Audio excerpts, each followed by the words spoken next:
Good evening, I'm Jack Conley. And I'm Reese Seberg. Coming up, why students are decked out in denim today. A rescue effort for the Milwaukee River. How the show must go on. And an exclusive interview with men's basketball coach, Shaka Smart. All that and more starting right now.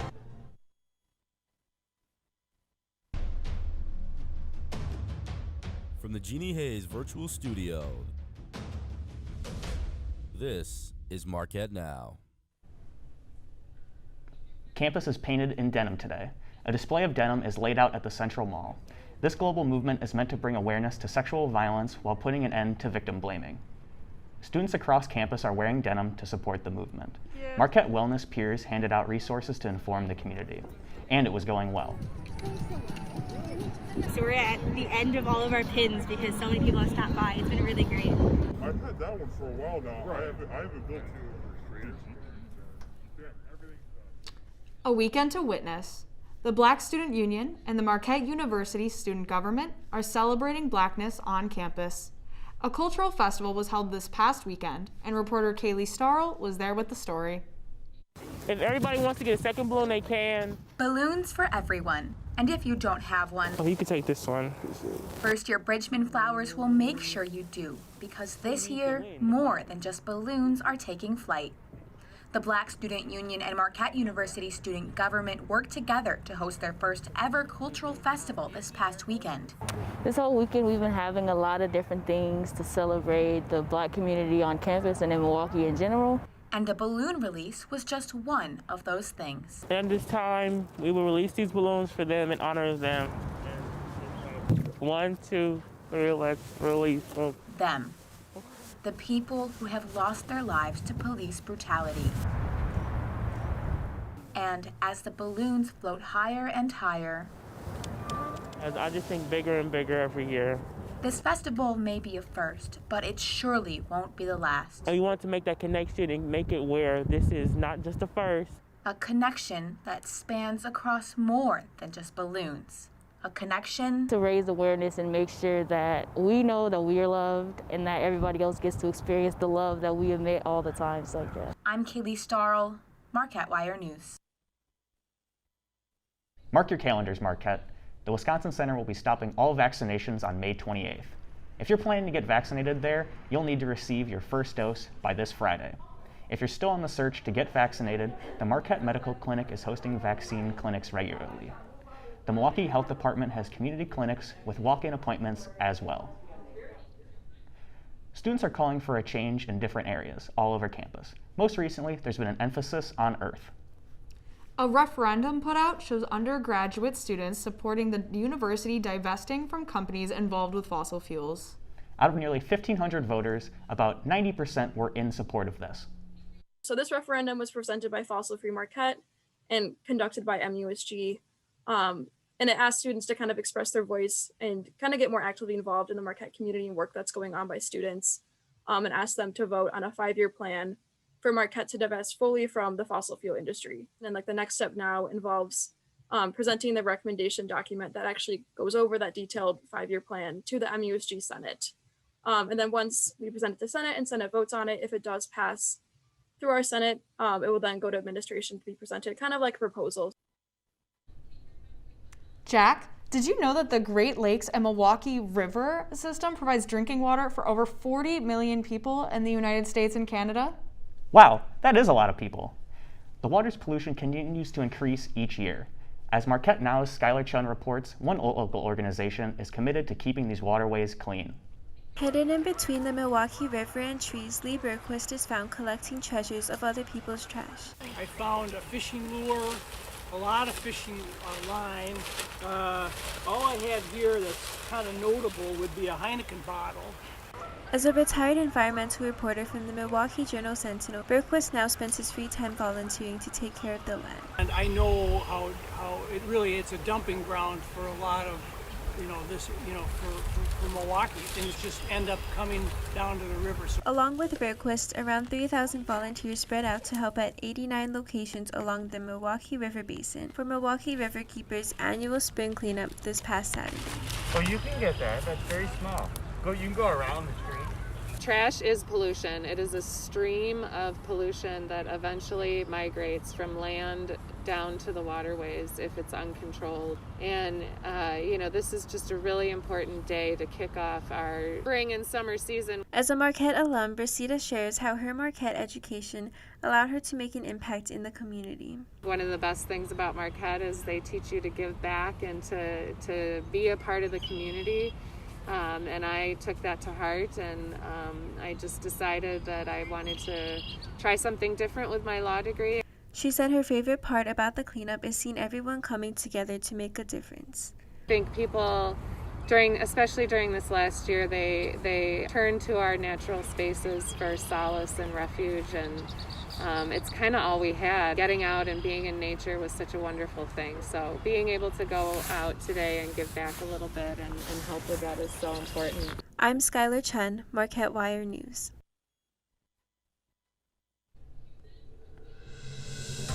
Coming up, we get curious about a chorus concert surrounded by cars. And later, a beloved Marquette staple locks its doors for good. Marquette Now will be right back. I want to eat apples and bananas. I need to eat apples and bananas. Why can't I eat apples and bananas?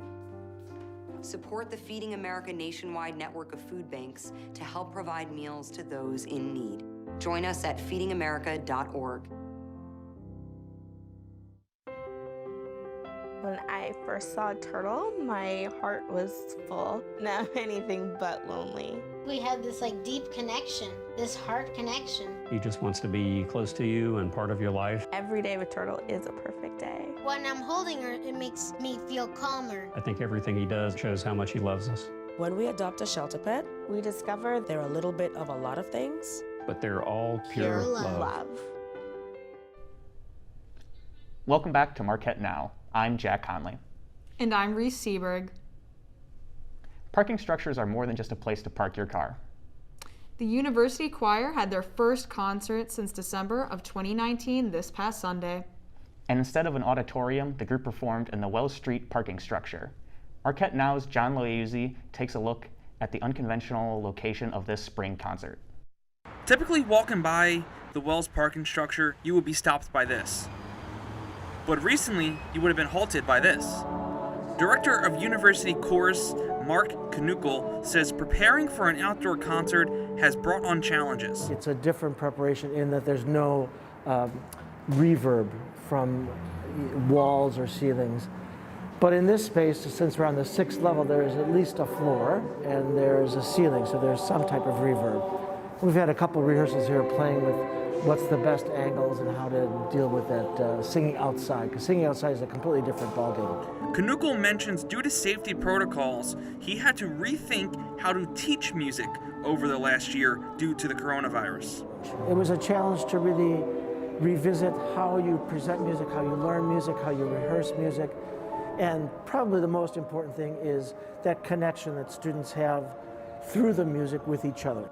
And the moon is the Senior tenor Colin Roble echoed Knuckle's thoughts, saying trying to sing through a Microsoft Teams call has brought difficulty on the members as well. We can't hear each other during that time due to latency issues with Microsoft Teams.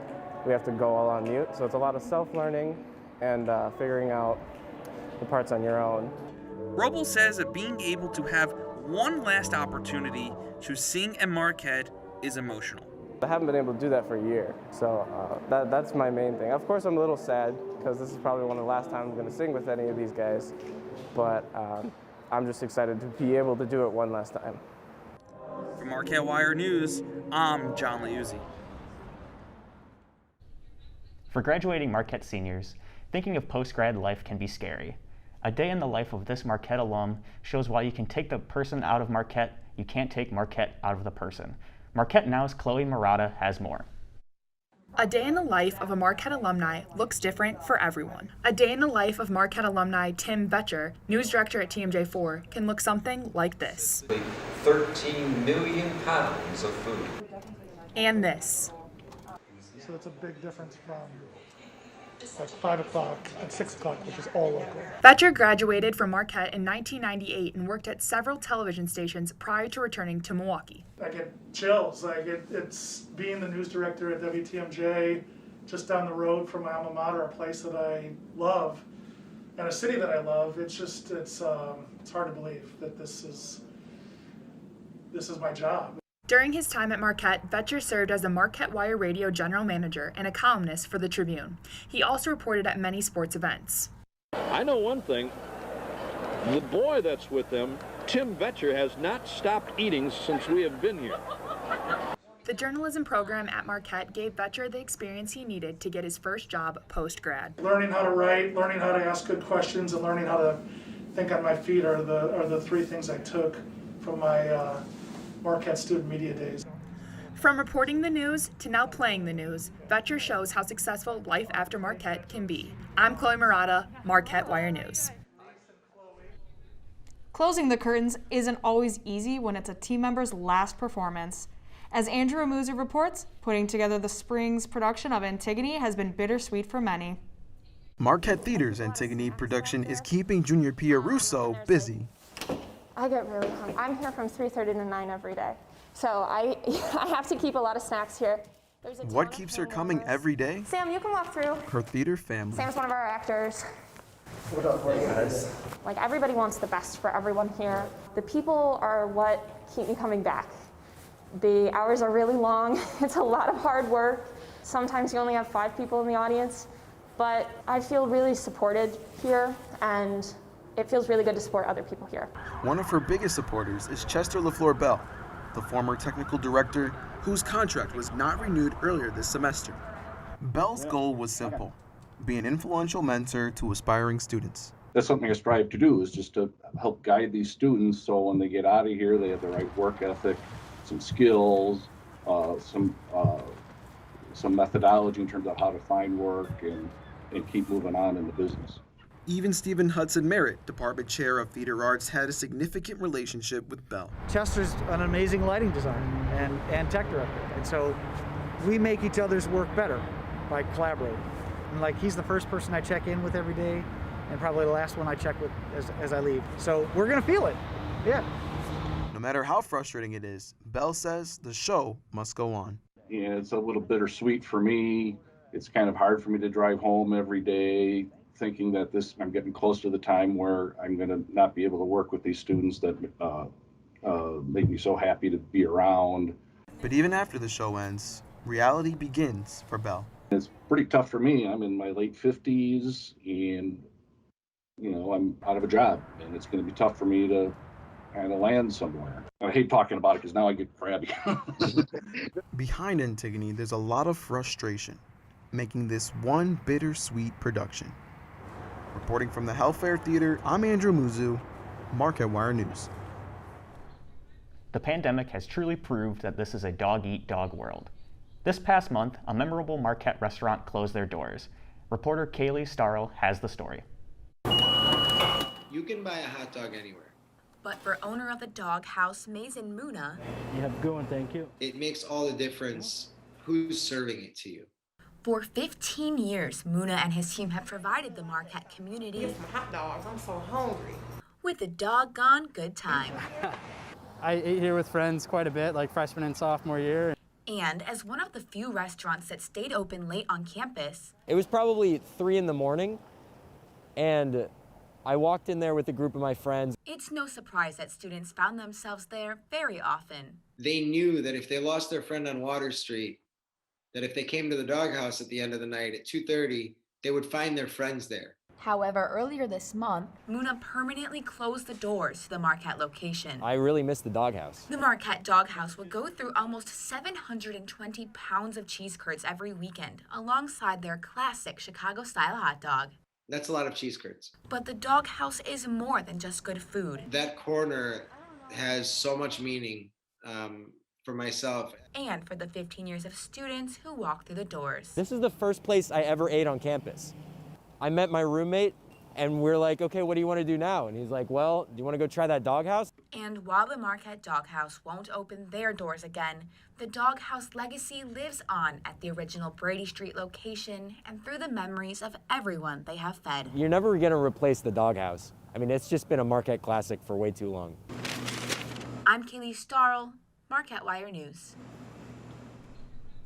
While restaurants are closing, the churches are open. Students, faculty, and staff are still able to attend church services here on campus, but there are some changes.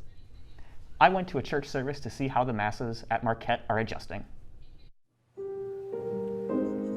For many Marquette students, attending a church service is a weekly ritual. However, with the ongoing COVID-19 pandemic, these services have been looking quite different. Most congregations, like the Chapel of the Holy Family at the AMU, have had to make changes to the way that they hold their services. We're restricted to 35 seats now, and we used to be, 75, 85 chairs.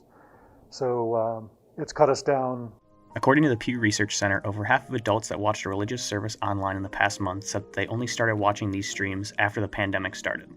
This has caused fear that these broadcasts may lead to less people attending Mass in person. However, some students think that the continued rollout of the vaccines will lead to more people attending in person instead of less. Judging by the vaccine rollout, I think people will be able to be back to congregating normally, not just church services, but other events around Marquette, like basketball games and other sporting events as well. These social distance services will soon run their course, and many of Marquette's religious leaders are not concerned with a possible drop of in-person attendees. They believe that the lifting of COVID restrictions will lead to more people attending soon. I think our numbers will increase. Yeah. Because we not only do Mass here, but we do Mass at Jesu at 6 o'clock. And there we're restricted to 100 people, 125 right now. And they can seat up to, 800, 900 people there. For Marquette Wire News, I am Jack Conley. Spring has officially sprung and it's in the air. Joining us now is Charlie Wakes with a look at our weather. Thank you, Reese. Yeah, you couldn't have told it better than myself.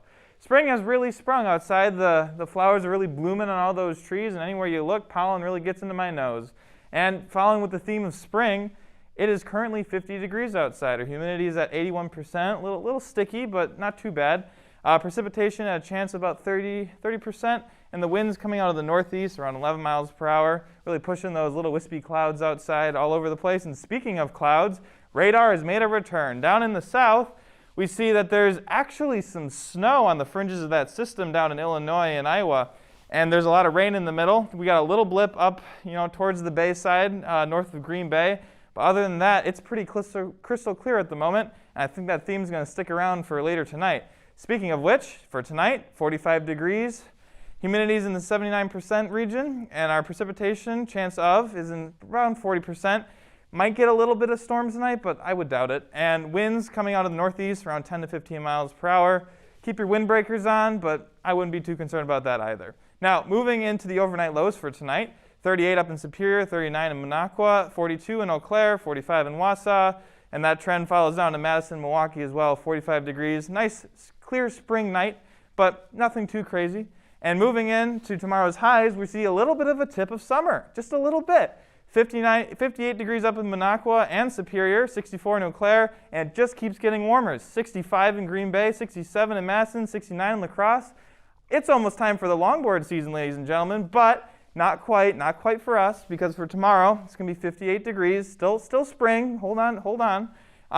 Humidity in the 71% region, chances of precipitation, 50%, so, it's a horse apiece whether or not we're going to get rain tomorrow, but just have your rain, your umbrellas ready. And the winds coming out of the northeast around 10 miles per hour.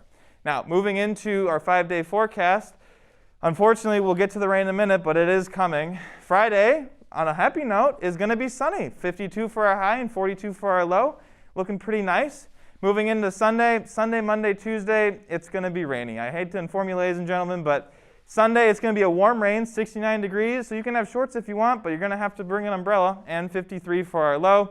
Monday, 57 for our high, 47 for our low. It keeps dipping down a bit towards Tuesday, 53 for our high, and 46 for our low. Got to have your umbrella, unfortunately. But that is all for the weather train this week. But stick around because MUTV's general manager, Amy Jaloszewski, will be back for sports right after this. Me and my boy Matt had it good. He had catnip that was off the hook. But one day, he brings a girl home, and she's allergic to cats. Every sneeze was a nail in my coffin. Now I'm in a shelter. It's decent, but they don't even have Wi-Fi.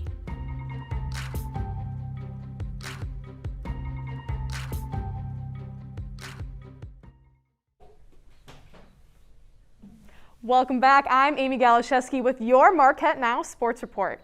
We have some breaking news from earlier tonight. Men's basketball sophomore guard DJ Carton announced his decision to pursue a professional career in the NBA. He is hiring an agent, meaning he will not be returning to Marquette. This past season for the Golden Eagles, he averaged 13 points and 3 assists per game. Carton's decision also clears up another spot on Coach Shaka Smart's roster. Speaking of Coach Smart, MUTV sports producer Andrew Amuzu had an exclusive interview with him in last week's Golden Eagles Sports Report. Smart shared how he's adjusting to Marquette and what next year will look like. Let's take a look. You and the rest of the program have wasted no time adding players and assistant coaches. What can fans expect to be different for next season? You know, there's going to be a lot of enthusiasm in our program. The guys will, have a passion for the things that go into winning. I do think, for them, it's for the players, it's a matter of, first us teaching them the things that matter most as it relates to being successful on the court, and get those guys to see how if they connect around a common cause, we can do something really, really special. I think the first thing is developing relationships, getting to know each other off the court and on the court. There's guys here that have been through a coaching change, and I know from experience when I was in college, anytime you go through that type of change, it can kind of create a little bit of chaos in your life, and the first thing you do is really, really just try to get to know the players as a new coach, and with our coaching staff, that's exactly what we're trying to do.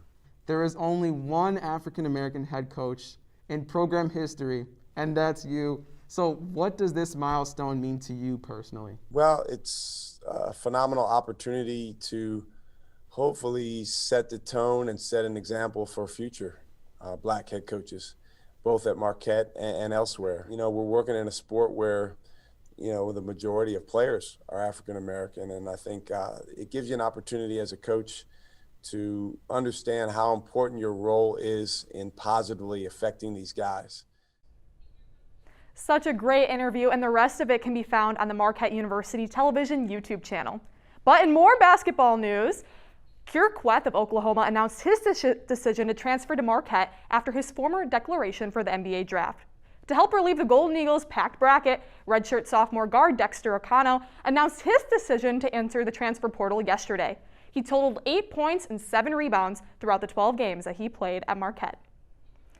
And the men's soccer team is headed to the NCAA tournament. The number 17 Golden Eagles will face the number 4 Loyola Marymount this Sunday, May 2nd. But that's it for sports, but don't go anywhere. Marquette Now will be back with our Down to the Wire segment. I want to eat apples and bananas.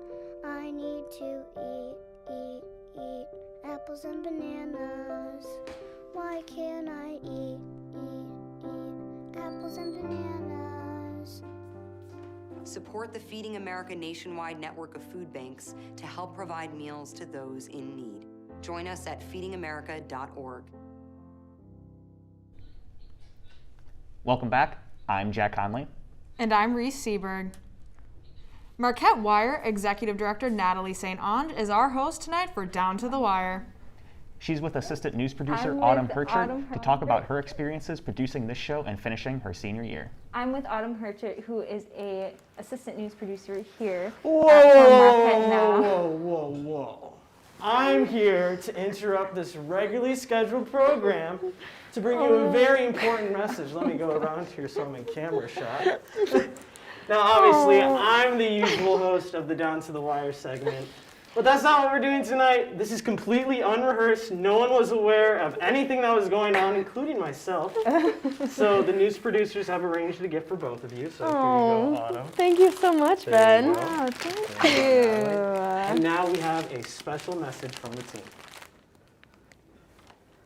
Oh, We can hear it. Graduating seniors, Autumn and Natalie, and I will be the first to start. So Autumn, it was so amazing to be able to start with you as assistants and then working throughout MUTV this past year. I'm so grateful to have you by my side and to see all the hard work that you put in and just to see you grow as a producer and as a person and as a friend, and I can't wait to see what you do. And Natalie, to be honest, I was really confused on what I wanted to do with journalism, and you truly inspired me to continue with news because of all the hard work that you put at The Wire and just the dedication that you have to tell stories.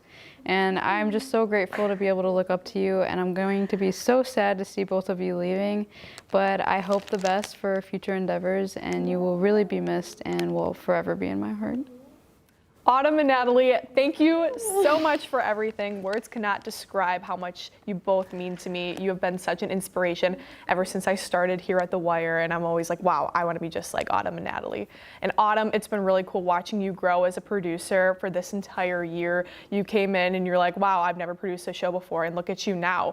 Your growth is just tremendous. And Natalie, you know that you are my rock through everything, through any hardship that I've ever had. I know that I can always lean on you for the laughs and the memes and everything in between. I just want to thank you, and it's just not going to be the same next year without you both. So thank you for all that you've done for the Marquette Wire. We'll truly miss you.